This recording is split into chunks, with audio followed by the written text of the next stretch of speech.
எழுதிக் கொள்ளுங்கள். அவர் இங்கே இல்லை, தாம் சொன்னபடியே உயிர்த்தெழுந்தார். எத்தனை பேர் விசுவாசிக்கிறீங்க? என் அன்பு தேவ பிள்ளைகளை, மத்தேயு 28ஆம் அதிகாரம் 5ஆம் வசனம் எடுத்தவர்கள் வாசிங்க. மத்தேயு 28:5. தூதன் ஸ்திரீகளை நோக்கி, நீங்கள் பயப்படாதிருங்கள், சிலுவையில் அறையப்பட்ட இயேசுவை தேடுகிறீர்கள் என்று அறிவேன். என் அன்பு தேவ பிள்ளைகளே, அநேக நேரத்தில் நாமும் இப்படிதான் ஆண்டவரை தேடிக்கொண்டிருக்கிறோம். அவர் பக்கத்தில் இருக்கிறதான நேரத்தில் அவரை நாம் தேடுவதில்லை. இன்றைக்கு ஆண்டவர் சொல்லுகிறார், நீ தேடுகிறாய் என்பது எனக்கு தெரியும், நான் எங்கே இருக்கிறேன் என்றால் அவர் எனக்குள்ளாய் வாசம் செய்கிறார். என் அன்பு தேவ பிள்ளையே, 6வது வசனம் சொல்லுகிறது பாருங்க, அவர் இங்கே இல்லை, தாம் சொன்னபடியே உயிர்த்து எழுந்தார். எழுந்தவர் எங்கும் போகவில்லை, எனக்குள் இன்றும் வாழ்ந்து கொண்டிருக்கிறார். விசுவாசிக்கிற ஒரு கரங்களை தட்டி, அப்பா நீ எனக்குள்ளாக இருக்கிறீங்கப்பா, நீங்க எங்கேயுமே போகல, இன்னும் அதிகமா ஆண்டவருக்கு ஆர்ப்பரித்து எனக்குள்ளாக இருக்கிற ஆண்டவருக்கு ஸ்தோத்திரம் என்று சொல்லுங்க. என் அன்பு தேவ பிள்ளைகளை, என்னாகமம் 23:19 இப்படியே சொல்லுகிறது, பொய் சொல்ல தேவன் மனிதன் அல்ல, மனமாற அவர் மனுபுத்திரனும் அல்ல, தாம் சொல்லியும் செய்யாதிருப்பாரோ, வசனித்தும் நிறைவேற்றாதிருப்பாரோ. ஆண்டவர் சொன்னதுதான். என் ஆண்டவருக்கு சில குணாதிசயங்கள் உண்டு. பொய் சொல்ல தெரியாது, தோற்க தெரியாது, தம்மை நம்பினவர்களை கைவிட தெரியாது. என் அன்பு தேவ பிள்ளைகளை, ஒன்றும் தெரியாமல் பாதை அறியா குருடனை போல நான் என்ன செய்வேன் என்று சொல்லி அநேக காரியங்களுக்கு பதிலை தேடி வந்திருக்கிறாயா? பதிலே என் ஆண்டவர் தான். என் அன்பு தேவ பிள்ளைய, வேதம் சொல்லுகிற வார்த்தையை பாருங்க,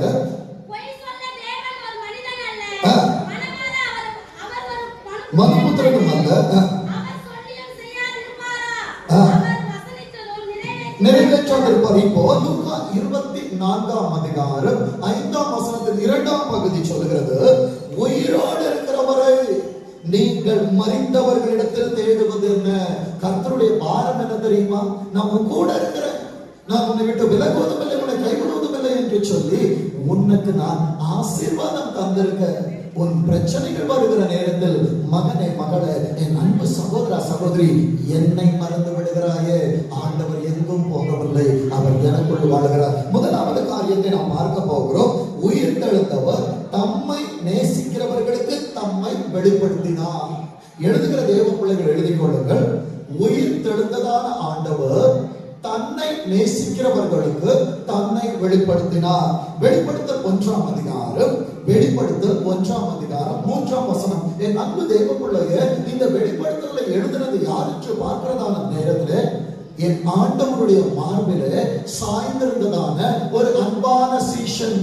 என் அன்பு தேவ பிள்ளையே, நீ கர்த்தருக்கு அன்பான மகனாய் மகளாய் இருப்பாய் என்றால் உனக்கு அவர் தாம் செய்ய போகிறதை, வரும் காலங்களை, நிகழ்காலங்களை கர்த்தர் வெளிப்படுத்திக் கொடுப்பார். வேதம் சொல்லுகிற வார்த்தை வெளிப்படுத்தல் 1:3 வாசிக்கலாமோ?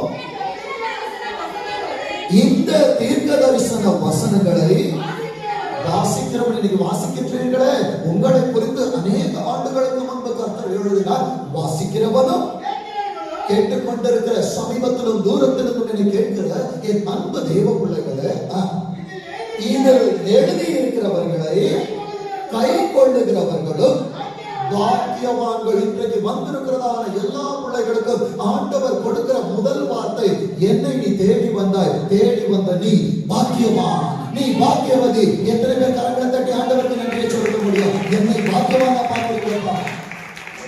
யோவானை கொண்டு கர்த்தர் எழுதினார். வாசிக்கிறவன், கை கொள்ளுகிறவன், கேட்கிறவன் பாக்கியவான். இப்ப 17வது வசனத்தை வாசிக்க பார்ப்போம். அதே அதிகாரத்துல, நான் அவரை கண்டபோது செத்தவனை போல அவர் பாதத்தில் விழுந்த. ஏன்னா ஆண்டவரை யாரும் பார்க்க முடியாது. ஒரு சூரியனை நம்மளால பார்க்க முடியுமா? முடியாது. படைத்தவரை எப்படிங்க பார்க்க முடியும்? நான் அவர் பாதத்தில் விழுந்ததான நேரத்துல வேதம் சொல்லுகிற வார்த்தையை பாருங்க, அப்பொழுது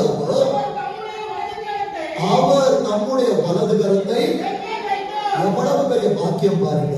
ஆண்டவரே, என்னில் ஒன்றுமில்லை என்று பாதத்தில் நான் விழுந்ததான நேரத்திலே அவரது வலது கை என் தலைமேல் வைக்கப்படுகிறது. அவர் என் தலைமேல் அவர் தனது வலது கரத்தை வைத்து அடுத்த வார்த்தை சொல்கிறது, என்னை நோக்கி இரண்டாவது இரண்டாவது ஆசீர்வாதம், பாக்கியவான் பாக்கியவதி என்று சொல்லுகிறவர் உன்னை பார்த்து சொல்லுகிறார், பயப்படாதே. நான் முந்தினவர், அதாவது இந்த உலகங்கள் உருவாவதற்கு முன்பாகவே நான் இருக்கிறேன். இன்றைக்கு ஆண்டவரே, உலகம் என்னை எப்படி மறித்தவர்கள் 40 நாள் வச்சிருக்காங்க. நான் மறிக்கல, நான் பிந்தினவருமாய் இருக்கிறேன், உயிர் உள்ளவராய் இருக்கிறேன். சொல்லுங்க, என் ஆண்டவர் யாரு? உயிர் உள்ளவராய் இருக்கிறார். பலகரத்தை அசைச்சு சொல்லுங்க, என் ஆண்டவர் உயிர் உள்ளவராய் இருக்கிறார். அந்த உயிருள்ள தெய்வத்தை உயிரோடு நானும் ஆராதித்துக் கொண்டிருக்கிறேன். என் அன்பு தெய்வ பிள்ளையே, 18வது வசனத்துல என் ஆண்டவரே ஒரு வார்த்தை சொல்கிறார் பாருங்க, மரித்தே. அவர் எப்போ உயிரோடு இருக்கிறாரு? 40 நாள் அவர் பெட்டியில வைக்க முடியாது. திருப்பி எடுத்து ஆண்டவர் உயிரோட வந்துட்டாரு. ஆண்டவர் மரிச்சனால 40 நாள் டாஸ்மாக்கு விடுதலை, நான் புகைப்பிடிக்கிறதுக்கு விடுதலை இல்லைங்க. 365 நாளும் என் ஆண்டவர் உயிரோடு இருக்கிறார். 365 நாளும் எனக்கு ஈஸ்டர் தாங்க. எத்தனை பேர் என்னோடு சேர்ந்து சொல்ல முடியும்? 65 நாளும் என் ஆண்டவரோடு நான் வாழுவேன். என் அன்பு தேவ பிள்ளையே, அவர் சொல்லுகிறார், உயிரோடு இருக்கிற ஆமென் ஆமென் என்றால் அப்படியே ஆக கடவுள். அப்ப இயேசுவா உயிரோடு இருக்கிறாங்களா? அடுத்த வார்த்தை சொல்லுகிறது, நான் மரணத்திற்கும் திறவுகோலா கோல்களா. அப்போ என் மரணத்திற்கான திறவுகோல் அவரிடத்தில் இருக்கிறது. அநேக திறவுகோல அவர் எப்படி நம்ம வீட்டுக்குள்ள வரும்போது சாமி கொத்த போய் மாட்டுவோமோ, அதே போல் என்னை இந்த உலகத்துக்கு அனுப்பும் போது நான் மறிக்காமல் இருக்கும்படியா ஒரு சாமி கொத்த அங்க வச்சிருக்கிற வேதம் அங்கே சொல்லுகிற வார்த்தை, பாதாளத்திற்கு உரிய திறவுகோல்களை, என் திறவுகோல் அவரிடத்தில் இருக்கிறது. பரிசுத்தமுள்ள வாழ்க்கை என்னிடத்தில் இருக்கும் என்றால் ஆண்டவரை சந்திக்க போகிறதான நேரத்தில் அந்த திறவுகோல் என் கையிலே கொடுக்கப்படும். அந்த வார்த்தை சொல்லுகிறது பாருங்க, மத்தேயு 28ஆம் அதிகாரம், மத்தேயு 28ஆம் அதிகாரம் 9ஆம் வசனத்தின் 2ஆம் பகுதி இப்படி சொல்லு, இயேசு தாமே, என் அன்பு தேவ பிள்ளைகளே, உயிரோடு எழுந்தவர் தேடி வருகிறார்கள் என்பதை கேள்விப்பட்ட உடனே யாரும் அவரை அழைக்கவில்லை. வேதம் சொல்லுகிறது, இயேசு தாமே அவர்களுக்கு எதிர்பட்டு. இயேசுவா என்ன சொன்னாங்க? முதல்ல பாக்கியவான் சொன்னாங்க, அடுத்தது என்ன வாழ வைப்பார். சொல்லுங்க, என்னை கொண்டு வந்தது என் ஆண்டவர் என்னை வாழ வைப்பதற்காக. என் பலவீனம் மாறுகிறது என்று எத்தனை பேர் விசுவாசிக்கிறீங்க? எந்த பலவீனத்தோடு வந்தாலும் உனக்கு எதிர்பட ஒருவர் வந்திருக்கிறார். அவர் உன்னை பார்த்து சொல்லுகிறார், இனி தேடியும் காணாதிருக்க போகிற எந்த பலவீனத்தோடு இதை நீ கேட்டுக் கொண்டிருந்தாலும் எந்த தரிசனமா எந்த இடத்திலிருந்து உனக்கு சொல்ல முடியும்? உன்னை என் ஆண்டவர் வாழ வைத்துக் கொண்டிருக்கிறார். என் நண்பு தெய்வ பிள்ளைய 10ஆம் வசனத்துல ஒரு வார்த்தை இருக்குது, பயப்படாதிருங்கள். ஆண்டவர் வாழ வச்சுட்டாருன்னா அடுத்தது என்னிடத்துல இந்த பயத்தை எடுத்து போடுவார். என் நண்பு தேவ பிள்ளையே, இப்போ வாசிங்க மார்க்கு எழுதின சுவிசேஷம், மார்க்கு எழுதின சுவிசேஷம் 16ஆம் அதிகாரம் 9ஆம் வசனம் சொல்லுகிறது, வாரத்தின் முதல் நாள் அதிகாலையிலே, அதாவது நேற்று ஓய்வு நாளா இருக்கும் என்றால் ஏன் இந்த ஆராதனை உருவானது? என் ஆண்டவர் உயிரோடு எழுந்ததுதான் நாம் ஆராதித்துக் கொண்டிருக்கிறோம். என் அன்பு தேவ பிள்ளைகளே, வேதம் சொல்லுகிறது, வாரத்தின் முதல் நாள் அதிகாலையிலே இயேசு எழுந்திருந்த பின்பு மகதலேனா மரியாளுக்கு முதல் தரிசனமான. அதனாலதான் அடிக்கடி நான் வார்த்தை சொல்லுவேன், அதிகாலையில் என்னை தேடுகிறவர் கண்ணட மரியாளுக்கு மாத்திரம் காண்பிக்கிறவர் என் ஆண்டவர் அல்ல. அதிகாலையில் எழுந்து ஏசப்பான்னு யாரெல்லாம் கூப்பிடுறீங்களோ கர்த்தர் முதலாவது வாழ்க, பயப்படாத. நன்கு தெய்வ பிள்ளையே, லூக்கா 24:11 இப்படியா சொல்லுகிறது, இவர்களுடைய வார்த்தைகள் அவர்களுக்கு வீண் பேச்சாக தோன்றினதால் அவர்கள் இவர்களை நம்பவில்லை.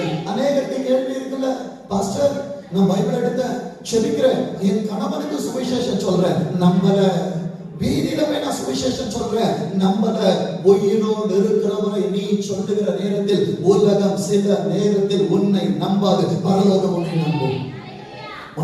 உனக்கு என்ன நம்பிக்கை வேணும்? உலகத்தில் வாழுகிற நம்பிக்கையா, பரலோகத்தில் வாழ போகிற நம்பிக்கையா? என் நண்பு தேவ பிள்ளையே, அநேக நேரத்தில் உடைக்கப்படுகிறாய், அநேக நேரத்தில் ஏமாற்றப்படுகிறாய், அநேக நேரத்தில் கண்ணீர் படிக்கிறாய், அநேக நேரத்தில் ஏசப்பா நீங்க என் கூட இருக்கிறீங்களா அளவுக்கு வாழ்க்கை நம்ம தள்ளிக்கிச்சு போகுது. என் நண்பு தெய்வ பிள்ளைய, ஏசப்பா உயிரோட எழுந்துட்டாருன்னு சொன்னப்ப யாருமே நம்பல.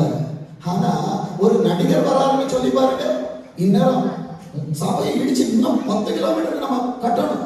என் அன்பு தேவ பிள்ளையே, இந்த காலத்தில் தான் நீயும் நான் வாழ்ந்து கொண்டிருக்கிறோம்.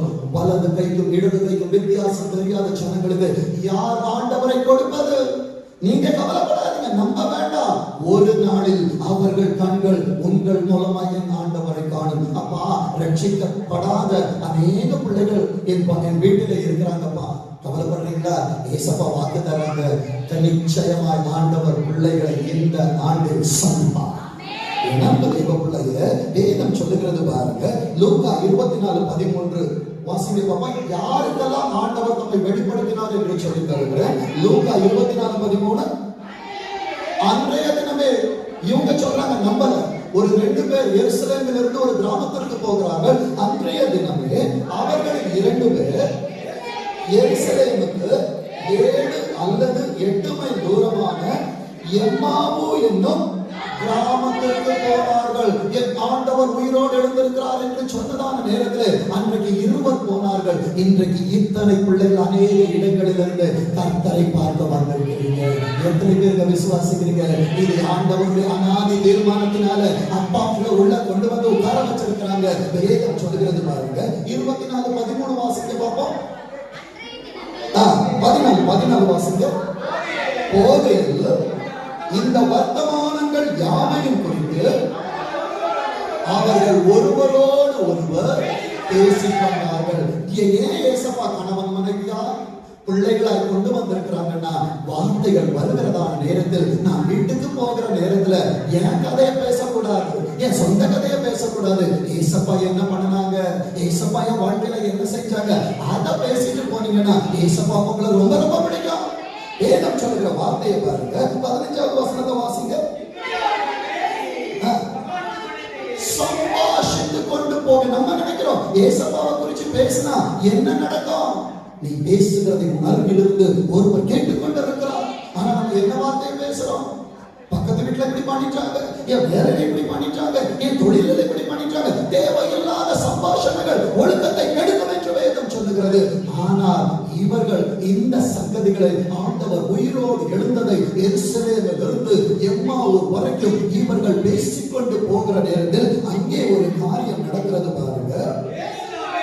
இயேசு தாமே, முதலாவது தாமே வந்து மரியாதைக்கு காண்பித்தார்.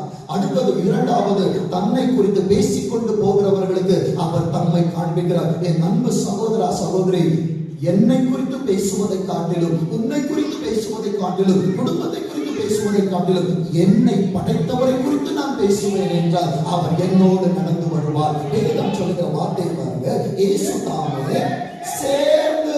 அப்போ நம்ம ஏசப்பாவை குறிச்சு பேச தொடங்கிட்டோம்னா அவர் நம்மளோட வந்து என்ன பண்ணிடுவாரு, ஜாயின் பண்ணிடுவாங்க.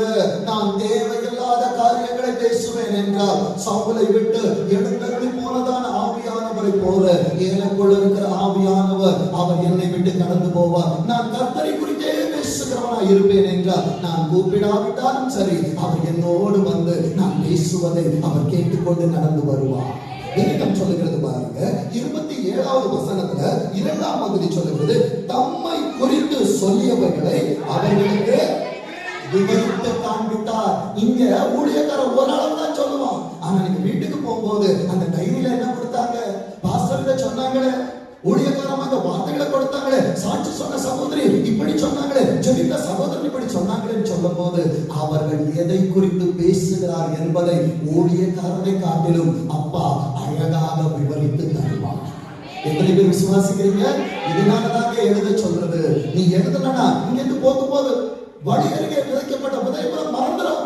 நம்ம கவலையை குறிச்சு பேசுவோம். ஆனா கார்ல போகும்போதும், வண்டியில போகும்போதும், நடக்கும் போதும், உட்காரும் போதும் அப்பாவை குறிச்சு பேசுனீங்கன்னா அப்பா ஆவியானவர் அனுப்பிடுவாரு. அவர் உள்ளே கிரியை செய்கிற நேரத்தில் என் எதிர்காலங்கள் அநேகவற்றை கர்த்தர் காண்பிப்பார். இன்றைக்கு எதிர்காலம் என்னவென்று தெரியாமல் உள்ளே உட்கார்ந்து கதறி கொண்டிருக்கிற அன்பு சகோதர சகோதரி, இந்த வார்த்தை உனக்கானது. கரங்களை தட்டி சொல்லுங்க, அப்பா எனக்கு எதிர்காலத்தை கொடுக்க என்ன உள்ள கொண்டு வந்திருக்கிறீங்கப்பா. பாதை இல்லாமல் இருக்கிறேன். இந்த நேரத்துல எனக்கு நீங்க பாதைகளை தர போறீங்க.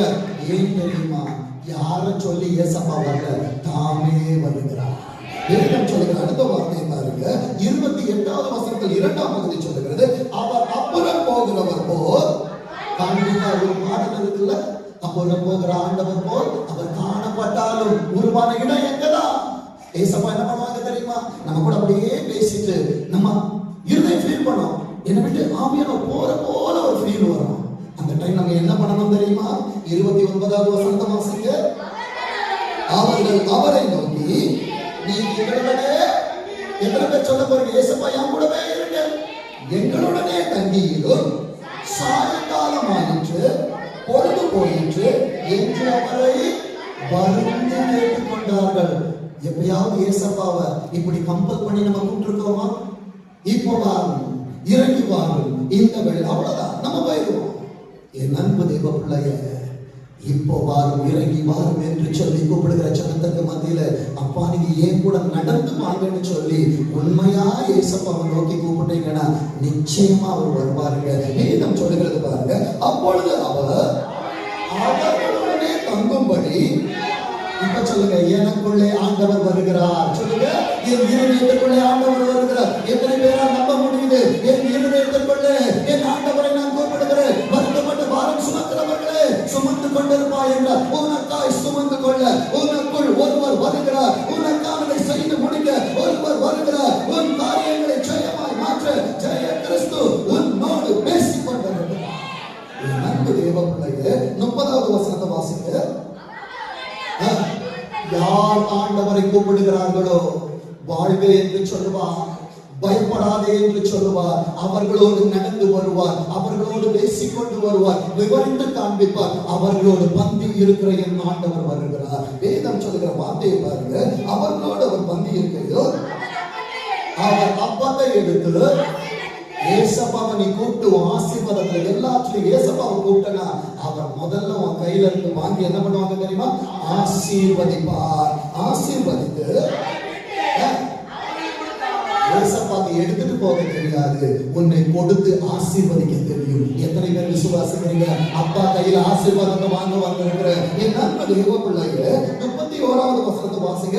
என் ஆண்டவர் ஆசீர்வாதத்தை கொடுத்தார், இதுவரை ஒரு கண்கள் பார்த்திராத ஆசீர்வாதத்தை ஒரு கண்கள் காணும். வேதம் சொல்லுகிறது, அவர்களுடைய கண்கள் திறக்கப்பட்டு, எனக்கு முன்னால ஆசீர்வாதம் இருக்கு, ஆனா என் கண்ணுக்கு தெரியல. ஏன் தெரியுமா? அப்பா என் கூட இல்ல. அப்பா இல்லைன்னா எதிரே இருக்கிற ஆசீர்வாதம் தெரியாது. ஆனால் அப்பா கூட இருப்பார் என்றால் என் கண்களுக்கு மறைந்திருக்கிற அநேக ஆசீர்வாதத்தை கர்த்தர் எனக்கு இந்த மாதம் முடிவதற்குள்ள நிறைவாய் தருவார். அவர் தான் நான் ஆராதிக்கிற ஆண்டவராகிய இயேசு கிறிஸ்து. வேதம் சொல்லுகிற வார்த்தையை பாருங்க, அவர் கண்கள் திறக்கப்பட்ட உடனே அவர்களுக்கு அவர் மறைந்து போனார். ஏன் தெரியுமா? அவ்வளவுதான். நான் எதற்காக இந்த குடும்பத்துக்கு வந்தேன், எதற்காக இந்த பிள்ளைகளுக்கு வந்தேன், என்னுடைய பர்பஸ் முடிஞ்சு போச்சு. என்ன நம்ப வச்சுட்டான், நான் இல்லை என்றாலும் அவன் எனக்காய் வாழ்வான். என் நண்பு தெய்வ பிள்ளைகளை, இன்று முதல் என் ஓட்டம் எப்படி இருக்க வேண்டும் என்றால், என் ஆண்டவரின் கண்களுக்கு தெரியாமல் இருந்தால் நான் நினைக்க வேண்டும், அவர் எனக்குள் வாசம் செய்கிறார். நான் கூப்பிடுவதற்கு முன்னமே எனக்கு வந்து இருக்கிறேன் என்று சொல்லுவார். அடுத்த வார்த்தை சொல்லுகிறது பாருங்க, 32ஆம் வசனத்தின் 2ஆம் பகுதி, வேத வாக்கியங்களை நமக்கு விளங்க காட்டின. அதாவது பாஸ்டர் சொன்னா விளங்காது, ஏசப்பா வந்து சொன்னாங்கன்னா வேதத்தின் துணை கொண்டு வசனத்தை பார்த்தா என்றால் வேதம் சொல்லுகிறது, வேத வாக்கியங்களை நமக்கு விளங்க காட்டின பொழுது நம்முடைய இருதயம் நமக்குள்ளே கொழுந்து விட்டு எரியவில்லையா? ஏசப்பா பேசினாங்கன்னா ஆண்டவரே பேசிக்கிட்டே இருங்கன்னு சொல்லுவோம், அக்கம் பக்கம் பார்க்க மாட்டோம். ஏனென்றால் அப்புறம் ஆண்டவர் போய்விட்டால் அவர் வார்த்தைகள் எனக்கு கிடைக்காது. அவர் வார்த்தைகள் எனக்கு கிடைக்கும் என்றால் என் இருதயம் கொழுந்து விட்டு எரிந்து கொண்டிருக்கும். எத்தனை பேர் இருதயம் எரிந்து கொண்டிருக்கிறதோ அன்றைக்கு யோவான் ஸ்நானகனை குறித்து வேதம் சொல்லுகிறது, அவன் எழுந்து பிரகாசிக்கிற விளக்காய் இருந்தான் என்று சொல்லி. எத்தனை பேர் விளக்காய் இருக்க போறீங்க? பாதை தெரியாம வந்த உன்னை அநேகருக்கு பாதை காட்டுகிற விளக்காய் கர்த்தர் இந்த ஆராதனையில் உன்னை மாறப்பட்டு கொண்டிருக்கிறார். என் நண்பு தெய்வ பிள்ளைகளே, 33வது வசனம் சொல்லுகிறது பாருங்க, எருசலேமுக்கு தன்னுடைய 2 பேர் பேசிச்சு எருசலேமுக்கு எம்மாவுக்கு போறாங்க. அவங்களுக்கு அந்த சந்தோஷம் வந்த உடனே அவங்களால சும்மா இருக்க முடியல. இன்றைக்கு வார்த்தைகளை கேட்கிற என் அன்பு சகோதரா சகோதரி, வார்த்தைகளை கேட்டு அப்படியே வீட்டுக்கு போறதில்ல. போன உடனே கூட இருக்கிறவர்களுக்கு என் ஆண்டவர் ஜீவிக்கிறார் என்பதை சொல்லணும். வேதம் சொல்லுகிறது பாருங்க, கூடி இருக்க கண்டு என் அன்பு தேவ பிள்ளைகளே, இயேசுவோட சீஷர்கள் இருக்கிற இடத்துக்கு இந்த இருவரும் வருகிறார்கள். 36வது வசனத்தை வாசிங்க. இயேசு தாமே, நீ எப்பயாவது ஆண்டவரை குறிச்சு யாருக்கிட்டையாவது பேசிட்டீனா அத போல அப்பாவுக்கு சந்தோஷம் ஒன்றும் கிடையாது.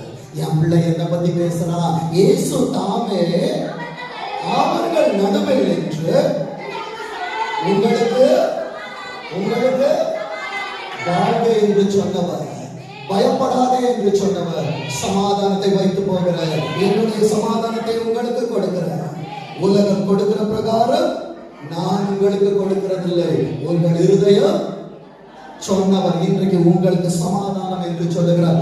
இரண்டாவது காரியம், உயிர் தந்தவரை விட்டு விலகாது. முதலாவது தம்மை நேசிக்கிறவர்களுக்கு முதலாவது தன்னை வெளிப்படுத்துவார். இரண்டாவது காரியம், உயிர் உனக்காய் தந்தவரை விட்டு விலகிவிடாது. வாசிங்க யோவான் எழுதின சுவிசேஷம் 3ஆம் அதிகாரம், யோவான் எழுதின சுவிசேஷம் 3ஆம் அதிகாரம் 16வது வசனத்தை வாசிங்க. தேவன் ஒரே பேரான குமாரனை விசுவாசிக்கிறவன் எவனோ அவன் கெட்டு போகாமல், ஆண்டவரை இன்னைக்கு உண்மையாக சுவாசிப்பா என்றால் உன் சுவாச காற்றுக்குள்ள அவர் ஜீவ காற்று இருக்கும் என்றால் நீ கெட்டு போக மாட்டார். என் அன்பு தேவ பிள்ளைகளை, நீ கெட்டு போகாம ஆண்டவர் ஒரு பெரிய ஃப்ரிட்ஜை கொடுத்திருக்கிறாங்க. அந்த ஃப்ரிட்ஜ் எங்க இருக்கு தெரியுமா? திருச்சபைதான் அந்த ஃப்ரிட்ஜ். அந்த ஃப்ரிட்ஜுக்குள்ள இருந்தனா ஆண்டவர் உனக்கு ஃப்ரிட்ஜை வைப்பாங்க பரலோகத்திற்கு. நீ கெட்டு போகாம சேஃபா உன் ஆண்டவர் மேல கொண்டு போவாங்க. எத்தனை பேர் விசுவாசிக்கிறீங்க? இந்த திருச்சபைக்குள்ள நான் காக்கப்படுவேன் என்றால் ஆண்டவர் என்னை பரலோகத்தில் கொண்டு போய் சேர்ப்பார். வேதம் சொல்லுகிறது, அவன் கெட்டு போகாமல் நித்திய ஜீவனை அடையும்படி அவரை தந்தருளி உலகத்தில் அன்பு கொண்டார். என் அன்பு தேவ பிள்ளைகளே, ஆதியாகமம் 22ஆம் அதிகாரம் 1ஆம் வசனம் சொல்லுகிறது, இவைகளுக்கு பின்பு கர்த்தர் ஆபிரகாமை சோதித்தார். என் அன்பு தேவ பிள்ளையே, இதை நான் எடுத்து கொண்டு வந்ததல்ல, ஆண்டவர் சிந்தை வைக்கிறத பேசுறேன். என் அன்பு தேவ பிள்ளையே, எவைகள் நடந்த பின்பு 21ஆம் அதிகாரத்தை பார்ப்போம் என்றால் அங்கே ஒரு சோதனை வருகிறது ஆபிரகாமுக்கு. என்ன சோதனை தெரியுமா? இஸ்மவேலா ஈசாக்கா. என் அன்பு தேவ பிள்ளையே, இஸ்மவேலை துரத்திவிட வேண்டும் என்று சொல்கிறதான நேரத்தில் ஆபிரகாம் கலங்குகிறார். ஆனா ஆண்டவர் சொன்ன பிற்பாடு ஈசாக்கு தன்னுடைய பிள்ளை என்பதனாலே இஸ்மவேலை அனுப்பி விடுகிறார். ஆண்டவர் பார்த்தாரு, ஈசாக்கா இஸ்மவேலான்னு கேட்டப்ப ஈசாக்கு போதும்னு சொல்லிட்டாரு. 22ஆவது வசனத்துல கேட்கிறாரு, ஈசாக்கு எனக்கு வேண்டும். இப்ப பிரச்சனை எங்கன்னா, ஈசாக்கா ஆண்டவரா? ஒருவேளை அந்த இடத்துல நான் இருப்பேன் என்றால் ஆண்டவரே எனக்கு என் பிள்ளை போதும்னு சொல்லி இருப்பேன். ஆனால் ஆபிரகாம் கஷ்டப்படல, சாரா இடத்துல கேட்கல, தன் பிள்ளையை கூட்டிட்டு நேரா மோரியாவுக்கு போனார். போன ஆபிரகாமை கர்த்தர் நம்பினார். அவனை பார்த்து சொன்னார், பிள்ளை ஆண்டாங்கள் கையை போடாது. என் அன்பு தேவ பிள்ளையே, உலகத்தில் இருக்கிற ஆபிரகாமின் பிள்ளைக்கு ஆண்டவர் துணையாய் வந்தார். ஆனால் உலகத்தை காக்க வேண்டும் என்கிறதான நிலை வந்த பொழுது கழுத்துக்கு பக்கத்துல வந்த கத்திய நிறுத்திச்சாரு. ஆனா தான் பிள்ளைக்கு வரும்போது ஆண்டவர் அவரை கைவிட்டார். இத்தனை பெரிய வாக்கியத்தை பெற்றிருக்கிற தேவ சனமே, அவர் ரத்தத்தை உதாசீனப்படுத்தாத, அவர் உனக்காய் கொடுத்த ஆண்டவரை அலட்சியப்படுத்தாதே. உயிரோடு இருக்கிறவரை மரித்தவரிடத்தில் தேடாதே. உயிரோடு இருக்கிறவரை மறுபடியும் சாகடிக்காதே. உன் கையினால் பாவம் செய்து, உன் கால்களினால் பாவம் செய்து, உன் சிந்தையினால் பாவம் செய்து மறுபடி அவரை சிலுவையில் ஏற்றாதே. என் அன்பு தெய்வ பிள்ளைய, ஆண்டவரோடவே வருவார் இருந்தான். அவன் என்ன பண்ணான் தெரியுமா? வாசிங்க யோவான் 21ஆம் அதிகாரம், யோவான் 21ஆம் அதிகாரம் 3வது வசனத்தை வாசிங்க பார்ப்போம். சீமோன் பேதுரு மற்றவர்கள் அதுக்கு முன்னால தரிசனம் கொடுத்துட்டு போனார் ஆண்டவர். ஆனா ஏசப்பா போன உடனே இனி அவர் வரமாட்டார்னு கன்க்ளூஷனுக்கு வந்துட்டாரு பேதுரு. என் அன்பு தேவ பிள்ளைய, வேதம் சொல்லுகிறது பாருங்க, சீமோன் பேதுரு மற்றவர்களை நோக்கி நீ பிடிக்க போகிற என் அன்பு தேவ பிள்ளையே, ஏன் சபையில செத்த ஈக்களாய் நாம் இருக்கக்கூடாது என்றால், ஒரு செத்த ஈ உள்ளே இருக்கும் என்றாலும் பரிமள தைலம் முழுவதும் நாறி போகும். அதே போலதான் அவரோடு 11 சீடர்கள் இருந்தார்கள். ஒரு சீஷன் சொல்றான், நான் மீன் பிடிக்க போறேன், அவ்வளவுதான். அடுத்த வார்த்தையை பாருங்க. அதற்கு அவர்கள், நாங்களும் உம்மோடு கூட வருகிறோம். அவர்கள் புறப்பட்டு உடனே, என் அன்பு தேவ பிள்ளையே, ஒரு விசுவாசி விலகி போகும் என்றால் சபை கலைந்து போகும். இந்த நாட்களிலே திருச்சபைக்குள்ள ஆண்டவரின் சரீரத்துக்குள்ள காக்கப்பட்டிருக்கிற நாங்கள் வீண் வார்த்தைகளை கேட்கிறவர்களாக இருக்கக்கூடாது. வேதம் சொல்லுகிறது, உடனே படமேறினார்கள்.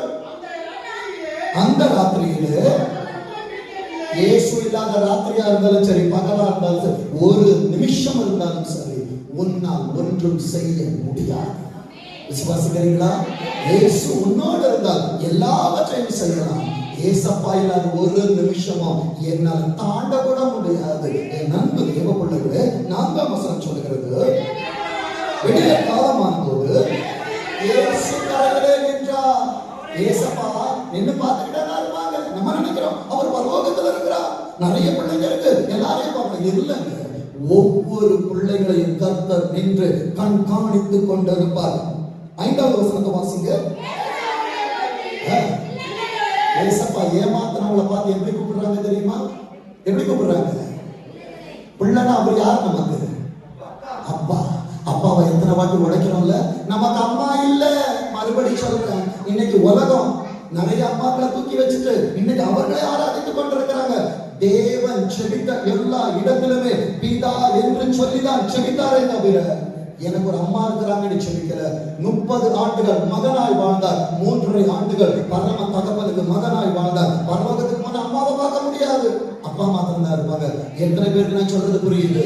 என் நண்பர் தேவ பிள்ளைகளே, சத்தியத்தை சொல்லிக் கொண்டிருக்கிற இன்றைக்கு இந்த சத்தியத்தை அறிந்தால் உனக்கு விடுதலை உண்டு. நித்தியத்துக்கு நீ போக இல்ல. ஆண்டவரே, மரியாதை எனக்காய் வேண்டிக் கொள்ளும், தோமாவே எனக்காய் வேண்டிக் கொள்ளும். யாரும் உங்களை பரலோகத்துக்கு கொண்டு போக முடியாது. பிதாவே இவர்களுக்கு மன்னியும். என் ஆண்டவர் பயப்படுத்தின வேதத்தில் எல்லா வார்த்தைகளுமே அப்பா என்று தானே தவிர அம்மா என்று எங்கும் இருக்காது. என் அன்பு தேவ பிள்ளைகளே, அப்பாவை நோக்கி கூப்பிடு, அப்பாவிடத்துல சேரு. அந்த அப்பா தான் இன்றைக்கு ஒரு பக்கத்தில் வந்து நின்று ஒன்ன பார்த்து சொல்றாங்க, பிள்ளைகளே. அடுத்த வார்த்தை வாசிங்க. புசிக்கிறதுக்கு ஏதாவது உங்களுக்கு உண்டா? உங்களை இவ்வளவு ஆசீர்வதித்தாரு, இன்றைக்கு அவருக்கு புசிக்க உன்னின் ஆவிக்குரிய கனிகள் இருக்கிறதா? ஆவிக்குரிய வரங்கள் இருக்கிறதா? உலகத்துல ப்ரமோஷன் வாங்கணும், ராப்பகலா ஓடி பிரயாசப்படுறிய, பரலோகத்தின் ப்ரமோஷனை வாங்கணும்னு சொல்லிட்டு எத்தனை பேர் பிரயாசப்பட்டு கொண்டிருக்கிறோம். இன்றைக்கு உயிரோடு எழுந்தவர் நம்மிடத்தில் கேட்கிற கணக்குகள் இவைகளும் ஒன்று. அடுத்த வார்த்தை சொல்லுகிறது பாருங்க, ஒன்றும் இல்லை. ஏன்னா ஏசப்பா இல்லைன்னா பதில் என்ன? ஒன்னும் இல்லை. ஆனா ஏசப்பா என் கூட இருந்தாங்கன்னா, இல்லை என்கிற நிலை வந்தாலும் இருக்கிறவராக இருக்கிறேன் என்று கோஷித்து நடத்துவார். என் நண்பு தெய்வ பிள்ளைங்க, 6வது வசனம் சொல்லுகிறது, நீங்கள் படகுக்கு வலது புறத்தில் வலையை போடுங்கள். உங்களுக்கு எனக்கு தெரியாது எந்த ஆபீஸுக்கு போகணும், யார்கிட்ட பேசணும், என்ன சொல்லணும், கைடன்ஸ் இல்ல. ஏசப்பா வந்தாங்கன்னா ரைட்ல போகணுமா லெஃப்ட்ல போகணுமா யாரிடத்தில் பேசணும்னு சொல்லிட்டு உனக்கு சரியான டைரக்ஷன் கொடுப்பாங்க. வேதம் சொல்லுகிறது பாருங்க,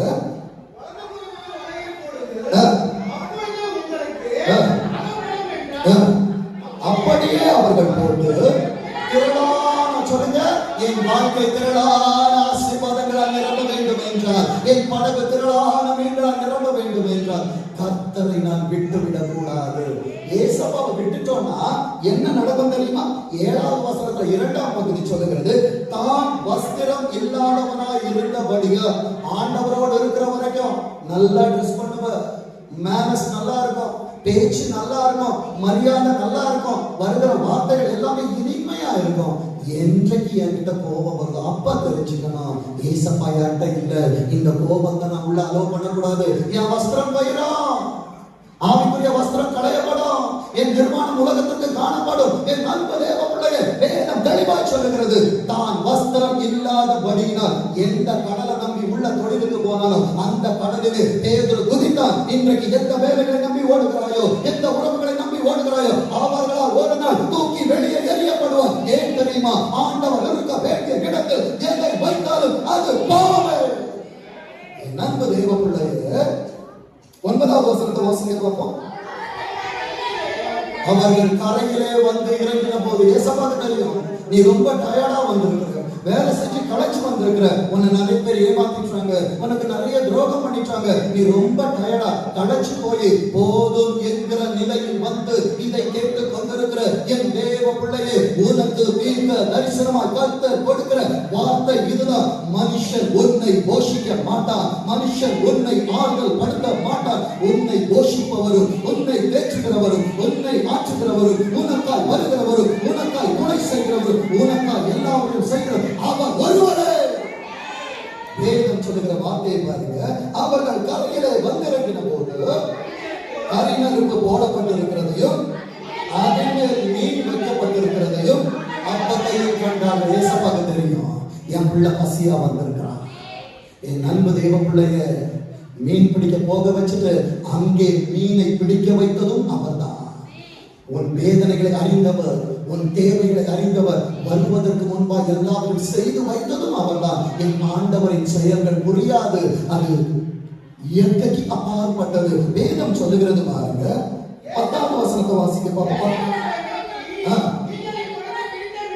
ஏசப்பா உங்களை டிஸ்கரேஜ் பண்ண மாட்டாங்க. ஏசப்பா நான் ரொம்ப கஷ்டப்பட்டு வேலை செஞ்சுட்டு வந்திருக்கேன். ஏசப்பா சொல்லுவாங்க, நீ வேலை செஞ்சுட்டு வருவதற்கு முன்னாகவே உனக்கு என்ன வேணும்னு சொல்லிட்டு எல்லாவற்றையும் உன்கிட்ட கொடுத்துட்டு தான் அவங்க உன்கிட்ட பேசுறேன். எத்தனை பேர் நம்புறீங்க? ஏசப்பா எனக்காக எல்லாத்தையும் செஞ்சுட்டு தான் என்கிட்ட வந்து பேசுவாங்க. இல்லைன்னா ஏசப்பா பேச மாட்டாங்க. வீடு தரப்போறேன்னு சொல்லிட்டா எனக்கான வீடை டிசைன் பண்ணி இங்க கட்டி வச்சுதான் ஏசப்பா என்கிட்ட பேசுவாங்க. விசுவாசிக்கிறீங்களா? அதே போலதான் என் பிள்ளை பசியா இருப்பாங்கன்னு நினைச்சவங்க அவங்களுக்கு எல்லாத்தையும் செஞ்சுட்டு அவங்க கிட்ட வந்து பேசும்போது சொல்றாங்க பாருங்க, நீங்கள் இப்பொழுது பிடித்த மீன்களில் சிலவற்றை கொண்டு வாருங்கள். என் அன்பு தெய்வ பிள்ளைகளை ஆவிக்குரிய கண்ணோட்டத்தோடு சொல்லுவோம் என்றால், எனக்கு ஐஸ்வர்யத்தை சம்பாதிக்க பலனை கொடுத்தார் அல்லவா, அந்த பலத்தினால் ஐஸ்வர்யத்தை சம்பாதிக்கிற நேரத்தில் என் ஆண்டவருக்காய் சிலவற்றை கொண்டு வருகிற அனுபவம் இருக்க வேண்டும். வேதத்திலிருந்து சொல்லுகிறேன், இது காணிக்கை தசம பாகத்தின் அனுபவம்.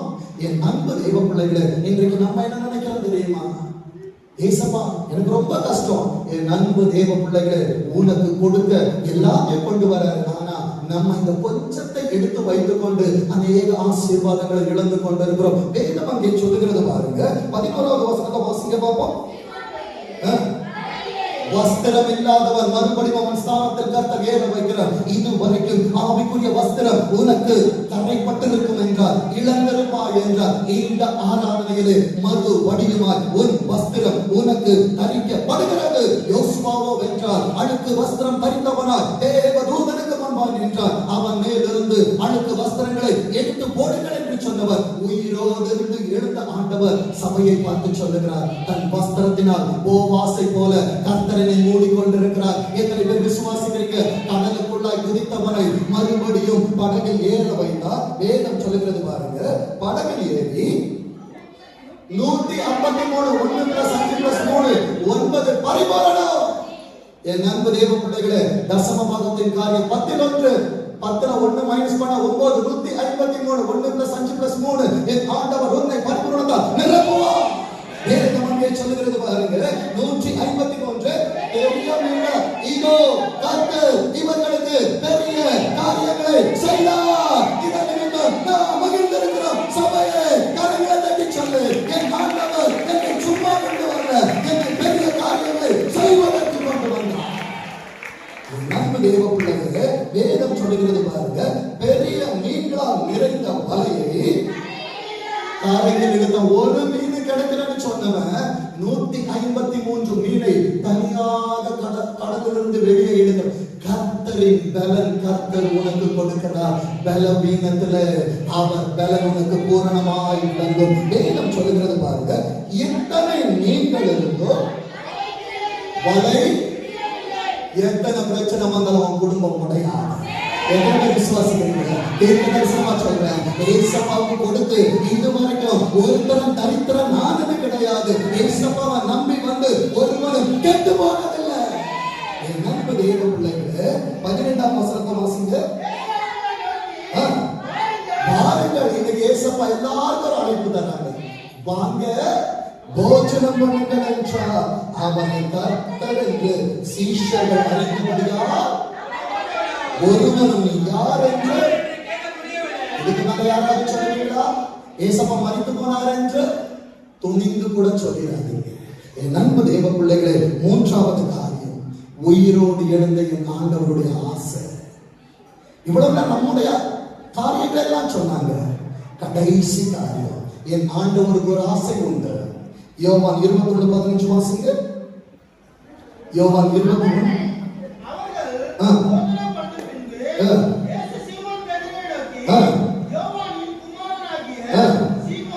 சீமோனே, இவர்களில் அதிகமாய் நீ என்னிடத்தில் அன்பாய் இருக்கிறாயா? 3 வாட்டி ஏசப்பா கிட்ட கேட்பாங்க. ஏன் ஆண்டவர் சீமோன் பேதுருவினிடத்தில் 3 தடவை கேட்டார் என்பது தெரியுமா? 3 தடவை மறுதலித்தான். அப்ப நம்மளதான் பார்த்து ஏசப்பா எத்தனை வாட்டி கேட்கணும்? 24 மணி நேரத்துல 48,000 தடவை ஆண்டவரை மறுதலிக்கிறோம். என் நண்பு தெய்வ பிள்ளைகளே, முதல் தரம் ஆண்டவர் அவரிடத்தில் கேட்கிறார், சீமோன் பேதுருவே, இவர்களில் இங்க வந்திருக்கிறவங்க எல்லாரும் என் நண்பு தெய்வ பிள்ளைகளே, வார்த்தைகள் வந்து கொண்டிருந்தாலும் உள்ளே கொழுந்து விட்டு எரிந்து கொண்டிருக்க இருதயம் சொல்லும், உங்களை நான் நேசிக்கிறப்பா, உங்களிடத்துல நான் அன்பா இருக்கிறேன். நீ அன்பா இருக்கிற ஏசப்பாட்ட சொல்லிச்சுன்னா அடுத்த வார்த்தை சொல்றாரு, என் ஆட்டுக்குட்டிகளை மேய்ப்பாயாக. 16வது வசனம், 2வது தரம் அவர் அவரை நோக்கி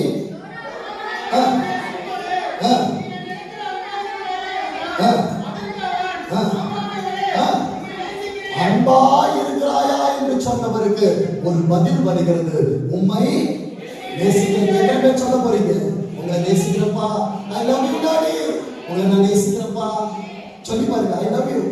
உலகத்துல நிறைய பேருக்கு சொல்றோம்ல, இன்னைக்கு இப்படி போட்ட ஹார்ட், இப்படி வச்ச ஹார்ட், நிறைய ஹார்ட் வந்துருச்சு. எந்த ஹார்ட் வந்தாலும் என் ஹார்ட் என் ஆண்டவருக்கு தான். எத்தனை பேர் சொல்ல முடியும்? அது இப்படி சொன்னாலும் ஆண்டவருக்கு தான், இப்படி சொன்னால் ஆண்டவருக்கு தான், இப்படி வைத்து காண்பித்தாலும் அது என் ஆண்டவருக்கு தான். 3வது வார்த்தை சொல்கிறது, 17வது வசனத்தை வாசிக்க பார்ப்போம். 3வது அவரை நோக்கி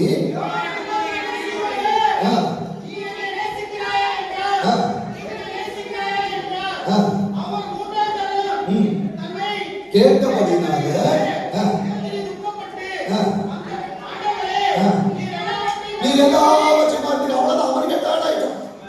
ஆண்டவர் 3 தடவை கேட்டோட பேதுரு டயர்ட் ஆயிட்டாரு. ஆனால் உன்னை ரட்சிக்க எத்தனை துளி ரத்தங்கள் சிந்தவும் என் ஆண்டவர் டயர்ட் ஆகவே இல்லை. நீ அவருக்காய் மாறுகிறவரை உன்னை தேடி வந்துகிட்டே இருப்பாங்க.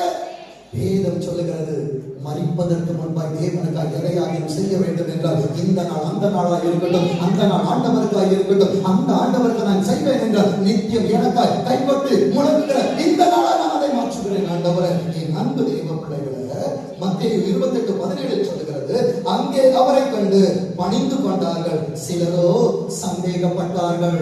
என் அன்பு தெய்வ பிள்ளைகளே, சந்தேகப்பட்டாங்க. ஏசப்பாட்ட வந்தா என் வாழ்க்கை எப்படி இருக்கும்? சந்தேகப்படாதே. முன்பாக உங்களுக்கு முன்பாய் சாட்சிகளாய் நின்று கொண்டிருக்கிற உயிரோடு இருக்கிறவரை நான் பிரசங்கித்துக் கொண்டிருக்கிறேன். என் அன்பு தேவ பிள்ளைகளே, 18வது வசனத்தை வாசிக்க பார்ப்போம். சமீபத்தில் வந்து இன்னைக்கு சந்தேகத்தோடு வந்திருக்கிறியா? ஏசப்பாவும் பக்கத்துல வந்து சொல்றாங்க, வானத்திலும் பூமியிலும் சகல அதிகாரமும் எனக்கு கொடுக்கப்பட்டிருக்கிறது.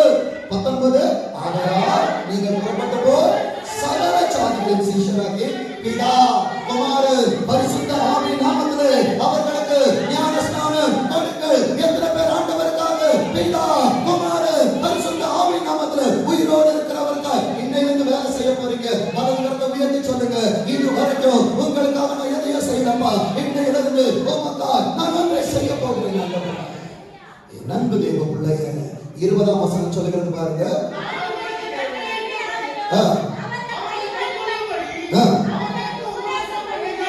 இன்னைக்கு நம்ம செய்ய வேண்டிய வேலை, நம்மோடு இருக்கிறவர்களுக்கு உபதேசம் பண்ண போகிறோம். இதோ உலகத்தின் முடிவுகளிலும் சகல நாட்களிலும் நான் இருக்கிறேன் என்ற வார்த்தையை மாத்திரம் அண்டர்லைன் பண்ணிக்கோங்க.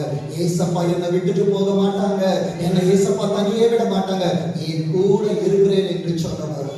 வெளிப்படுத்தலிலே 7 சபைகளுக்கு ஒரு ஆசீர்வாதத்தை வைத்தார். அந்த 7 சபையின் ஆசீர்வாதங்களோடு ஆராதனை நாம் முடிப்போம். என் அன்பு தேவ பிள்ளைகளே, வெளிப்படுத்தல் 2ஆம் அதிகாரம் 7ஆம் வசனத்தில் எபேசு சபைக்கு ஆண்டவர் ஒரு ஆசீர்வாதத்தை வைத்தார். ஆவியானவர் சபைக்கு சொல்லுகிறதை காதுள்ளவன் கேட்க கடவன். அந்த செய்தி என்னவென்றால், ஜீவ விருட்சத்தின் கனியை புசிக்க கொடுப்பேன். இது முதலாம் ஆசீர்வாதம். என் அன்பு தேவ பிள்ளைகளே, அடுத்த சபை சுமர்னா சபை 11ஆம் வசனத்திலே ஆண்டவர் கொடுத்த ஆசீர்வாதம், 2ஆம் மரணத்தினால் சேதப்படுவதில்லை என்று எழுது.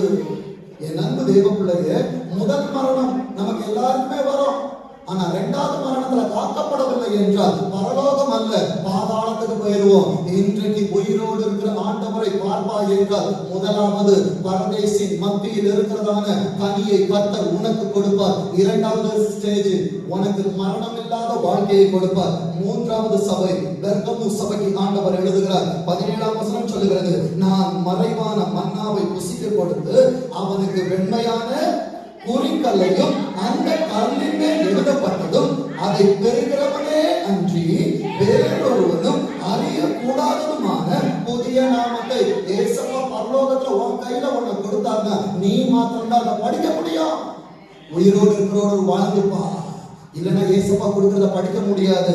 இந்த 66 ஆகமத்தில் இருப்பது இன்றைக்கு நீ படிக்காமல் இருப்பாய் என்றால், நீ பரலோகம் போகும்போது தள்ளப்பட்ட கல்லா இன்றைக்கு பரலோகத்தில் எனக்காக பேசிக் கொண்டிருக்கிற அந்த கல் என்னிடத்தில் வருகிற நேரத்தில் அவரை என்னால் படிக்க முடியாது. அவர்தான் அந்த வார்த்தை. 4வது தியத்தரா சபைக்கு ஆண்டவர் கொடுத்த ஆசீர்வாதம் 26வது வசனத்திலே, நான் என் பிதாவினிடத்தில் அதிகாரம் பெற்றது போல ஜாதிகள் மேல் அதிகாரம் கொடுப்பேன். பரலோகத்துல என்னை கர்த்தர் ஆளுகிறவனாய் வைப்பார். 28ஆம் வசனம் சொல்லுகிறது, விடிவெளியில் நட்சத்திரத்தை கொடுப்பார். 29ஆம் வசனம் சொல்லுகிறது, ஆவியானவர் சபைகளுக்கு சொல்லுகிறது, கால் உள்ளவன் கேட்க கடவன். இன்னைக்கு ஏசப்பா யாருக்குள்ள கொண்டு வந்தாங்க தெரியுமா? இத்தனை ஆசீர்வாதங்கள் இருக்குதா தெரியாது. வெளிப்பட்டல் கடைசி அதிகாரம், லாஸ்ட் ஸ்டாப் தெரியாது. கர்த்தர் அங்கே என்னை கொண்டு வந்து நிறுத்தி இருக்கிறார் என்றால் என்னை அவர் நேசித்துக் கொண்டிருக்கிறார். என் அன்பு தேவ பிள்ளையே, 5வது சபை சர்தை சபைக்கு ஆண்டவர் சொல்லுகிறார். வெளிப்படுத்தல் 3ஆம் அதிகாரம் 5ஆம் வசனத்தில் 2ஆம் பகுதி சொல்லுகிறது, அவனுக்கு வெண் வஸ்திரம் கொடுக்கப்படும். என் அன்பு தேவ பிள்ளையே, அப்பா நான் வேலையை விட்டு படகுக்கு போனபடியால வஸ்திரம் போச்சு. இன்னைக்கு வஸ்திரம் இல்லாமல் மறுபடியும் படகுக்குள்ள வேலைக்குள்ளாய் வந்திருக்கிற என் அன்பு பிள்ளைகளே, ஆண்டவர் சொல்லுகிறார், வெண் வஸ்திரம் கொடுக்கப்படும். ஜீவ புஸ்தகத்திலிருந்து அவனுடைய நாமத்தை நாம் கிறுக்கி போடாமல். அப்ப தெரிந்து கொள்ள வேண்டிய சத்தியம், வேலையிலிருந்து வெளியே போனால் என் பெயர் பரலோகத்தில் கிறுக்கப்படும். வேதம் சொல்லுகிறது, என் பிதா முன்பாகவும் அவருடைய தூதர் முன்பாகவும் அவன் நாமத்தை அறிக்கையிடுவேன். உள்ள வந்து சொல்ல, இப்ப எல்லாரும் பேரும் ஏசப்பா மேல சொல்லிக்கிட்டே இருப்பாங்க. அடுத்த சபை பிலதெல்பியா சபை 12ஆம் வசனம் சொல்லுகிறது, 3:12, என் தேவனுடைய ஆலயத்தில் தூணாக்குவேன். எவ்வளவு பெரிய பாக்கியங்க! ஏசப்பாவுடைய பரலோகத்துல நான் தூணாய் மாற போகிறேன், தூணாக்குவேன். அதனின்று அவர் ஒரு காலம் நீங்குவதில்லை. என் தேவனுடைய நாமத்தையும் என் தேவனால் பரலோகத்திலிருந்து இறங்கி வருகிற புதிய எருசலேமாகிய தேவனுடைய நகரத்தின் நாமத்தையும் என் புதிய நாமத்தையும் விசுவாசிக்கிறீங்க? என் மேல ஆண்டவர் எழுதி கொண்டிருக்கிறார். என் மேல என் தலைமுறை மேல ஆண்டவர் எழுதி கொண்டிருக்கிறார். கடைசியா லவதோக்கியா சபைக்கு கொடுத்த ஆசீர்வாதம் என்ன தெரியுமா? அதே அதிகாரத்துல 19ஆம் வசனத்தை வாசிக்க பார்ப்போம். நான் நேசிக்கிறவர்கள் எவர்களோ அவர்களை கடிந்து கொண்டு சிரிக்கிறேன். அவர் சபைக்கு வந்தா எப்பயுமே பிளஸிங்ஸ் வராது. முதல்ல கடிந்து கொள்ளுதல் வரும், 2வது சிக்ஷை வரும். பாஸ்டர் நீங்க வேற வேலை இல்லை, நீ ஆசீர்வாதமா இருப்பேன்னு சொல்ல ஆசை. ஆனா பரலோக தேவனுக்கு அவர் பொய் சொல்லுகிற தேவன் அல்ல. எனக்குள் இருக்கிற அழுக்கை கழுவுவது அவருக்கு பிரியம். நான் வெறும் அவருக்கு கழுதலா. இந்த கழுதைகளை ஆண்டவர் எந்த கழுதையை கொண்டு வந்தாலும் பேசுவாங்க. என் ஸ்தானத்தை நான் இழந்து விடக் கூடாது. என் அன்பு தேவ பிள்ளைகளே, இந்த 7 சபை எங்கே இருக்கிறது தெரியுமா? ஆசியாவில் இருக்குது. நம்ம எங்க இருக்கிறோம்? ஆசையாலதான் இருக்கிறோம். வேதம் சொல்லுது, நான் நேசிக்கிறவர்களோ அவர்களை கடிந்து கொண்டு செஞ்சுக்கிறேன். நீ இந்த நீன்னு நம்ம சொல்றதுனாலதான் பிரச்சனை. இப்ப இப்படி சொல்லப்படும், நான் ஜாக்கிரதையா இருந்து மனம் திரும்புவேன். சொல்லுங்க, நான் ஜாக்கிரதையா இருந்து மனம் திரும்பணும். அதுக்குதாங்க உயிர் தந்தார் அவரு, இல்லைன்னா அவரே ஜீவனை தரணும். நீ மனம் திரும்புவாய் என்றார். 21வது வசனத்தை வாசிக்க பார்ப்போம். அவரோடு உட்கார்ந்தது போல ஜெயம் கொள்ளுகிறவன் எவனோ அவனும் என்னுடைய சிங்காசனத்தில் என்னோட உட்கார்படி ஏசப்பாவுடைய சீட்டை நிறைய சொல்லல. வானம் எனக்கு சிங்காசனம், பூமி எனக்கு பாதபடி. அந்த சீட்டை நம்ம உட்கார்ந்தோம்னா ஒரு எறும்பளவு கூட தெரிய மாட்டோம். ஆனா அந்த சீட்டையே ஆண்டவர் எனக்கு கொடுக்கிறார் என்றால் அதற்கு இந்த மிஸ்பா சபைக்கு என்ன இருக்க வேண்டும் தெரியுமா? 7 சபைக்கு மாத்திரம் அல்ல, 8 என்பது புதிய துவக்கம், விருத்த சேதனத்துக்கு அடையாளம். இன்றைக்கு என் இருதயத்தை நுனித்தோர் விருத்த சேதனம் பண்ணப்படட்டும். வந்திருக்கிறதான ஒவ்வொரு பிள்ளைகளின் இருதயமும் விருத்த சேதனம் பண்ணப்படும் என்றால் வாசிங்க. வெளிப்படுத்தல் 22ஆம் அதிகாரம், வெளிப்படுத்தல் 22ஆம் அதிகாரம் 10வது வசனத்தை வாசிக்க பார்ப்போம். என்னவோ என்னை நோக்கி இந்த புஸ்தகத்தில் உள்ள தீர்க்க தரிசன வசனங்களை யாருமே நான் மறைச்சு சொல்லல, வெளிப்படையா சொல்றேன். உங்க டைரியில எழுதி வச்சுக்கோங்க, இருதயத்துல எழுதி வச்சுக்கோங்க. ஆண்டவர் முத்திரை போடவில்லை. 11ஆம் வசனம் சொல்லுகிறது, எல்லாரும் சேர்ந்து படிங்க. அநியாயம் செய்கிறவர் இன்னும் அநியாயம் செய்யட்டும், அசுத்தமாக இருக்கிறவர் இன்னும் அசுத்தமாக இருக்கட்டும், நீதி உள்ளவர் இன்னும் நீதி செய்யட்டும், பரிசுத்தம் உள்ளவர் இன்னும் பரிசுத்தமாகட்டும். 12ஆம் வசனம் சொல்லுகிறது, இதோ சீக்கிரமாய் வருகிறேன், அவன் அவனுடைய கிரியையின்படி அவன் அவனுக்கு நான் அளிக்கும் போல என்னோடு கூட வருகிறது என்று சொல்ல போறீங்க. கரங்களை அசைத்து சொல்லுங்க, மத்திய ஆகாயத்துல என் ஆண்டவர் வருகிறான் என்று, வெள்ளை குதிரையில அவர் வருகிறான் என்று, எனக்கானவர் எனக்குரியவர் அவர் கொண்டு வருவார். இந்த உயிர் தெழுதல் ஆராதனையிலே நான் உயிரடைகிறேன் ஆண்டவர். அப்படியே நம் கண்களை மூடி சொல்லுவோம். ஆண்டவரே இயேசுவே உமக்கு ஸ்தோத்திரம் ஆண்டவரே. இந்த நேரத்துல கர்த்தர் பேசுகிற வார்த்தைகளுக்காக உமக்கு ஸ்தோத்திரம் அப்பா. நீ வழி நடத்துங்க ஆண்டவரே, எங்களோடு இருந்து பேசுங்க. இயேசு கிறிஸ்துவின் மூலமாக ஜெபிக்கிறோம். ஜெபம் கேளும் ஜீவனுள்ள நல்ல பிதாவே. ஆமென், ஆமென், ஆமென். என் அன்பு தேவ பிள்ளைகளே,